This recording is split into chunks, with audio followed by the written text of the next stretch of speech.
另外来关心的是，彰化市有一间皮肤科的诊所呢，是因为这真济人去，所以限制这挂号的数量。也毋过，即马煞传出有人是来倒排队，而且呢是收1500块的费用。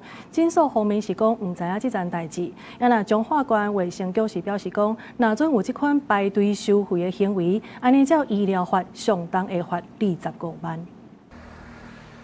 诊所还未开门，门口就排甲热热长，等咧领号码牌啊。报费是往前，大概8点多。8点多啊，排得到吗？是不是他有限名额？有，但应该是有排到，所以他才给我单子。天气遮寒，民众伫遐等，就是为着要抢这间诊所的现场挂号的名额。彰化这间皮肤科的诊所，因为病人伤济，所以先甲网络甲电话挂号停掉，改做回诊的病人预约，也是现场挂号才会当看病。因那去年5月开始，又搁讲要医护医疗的品质，标上日每一个时段原底有40个现场挂号的名额，也改做25个。拜六甲固定假日，干那15个，互民众看病更较困难，所以也出现排队的黄牛。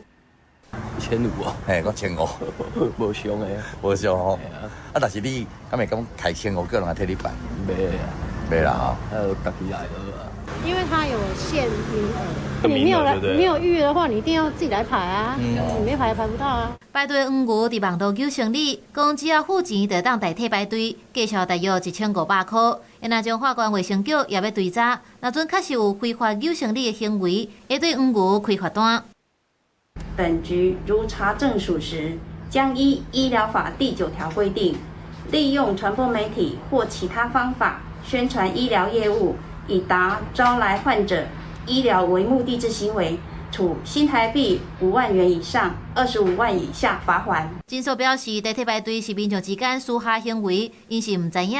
卫生局表示，除了会派人查，也甲诊所沟通，调整看诊的时间甲名额，以免这款状况又搁发生。记者综合报道。